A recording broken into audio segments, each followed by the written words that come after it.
Hello YouTube, I'm back with another video, and in this video I'm just gonna show you guys how I go from a reference image and using it to make a finished piece. So yeah, let's get in it. So right off the bat, what I decided for this piece is to have a landscape orientation as opposed to the reference image, which has a portrait orientation. I did this so I could have the sky be a larger focus, and I started with a nice blue hue to the piece just to get the right ambience for the overall illustration. As you can see, I'm not going too crazy into detail, just blocking everything in, just getting some lines in just to get an idea of where the colors are going to be, for I'm going to paint over them later. Initially, I was planning to have multiple figures in this piece, but I decided that I wanted this townscape to have a more desolate, abandoned feeling, so I just reserved it for one figure towards the end. As I mentioned before, I really wanted the sky to have a big focus in this piece, and I thought that making it have a smooth gradation would be slightly boring, so I had my texture brush to just really make it really interesting to look at.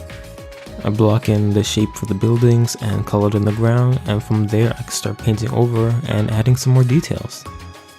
On the sides of the building that is getting caught by the light, I decided to add a warm hue to it, and as color theory suggests, that since the main color is blue, any warm tones are going to have a low saturation, so I had like a really low grayish off orange color to give the idea that the light is catching onto that side of the building. For the clouds, I actually had a lot of fun doing this part since I could sort of go crazy with the shapes and so forth.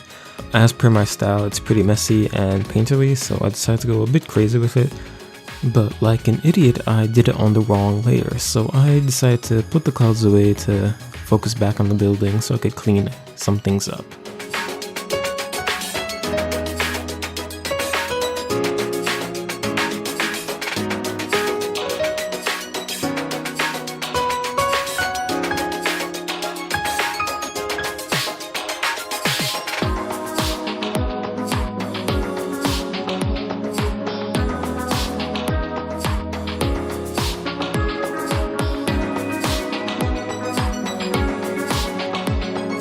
Here I start going into the details in the power lines, and while doing that I started to add more details and variations in the clouds, which is, like I said, very fun.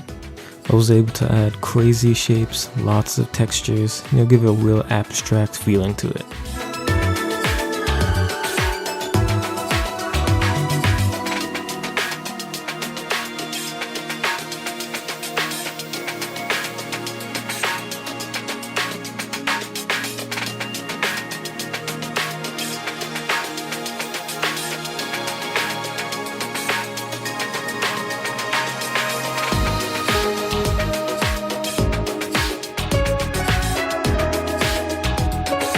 Since I wanted this town to be somewhat abandoned and desolate, I thought that adding greenery and foliage would add a nice touch to the ambience to it.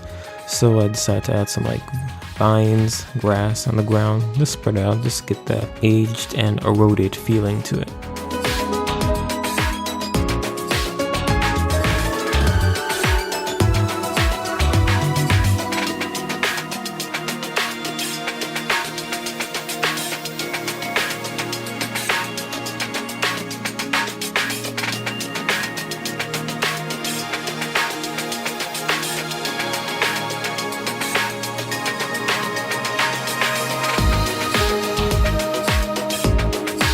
Here I tried to add a figure to this, and I'll admit this part was a bit difficult for me.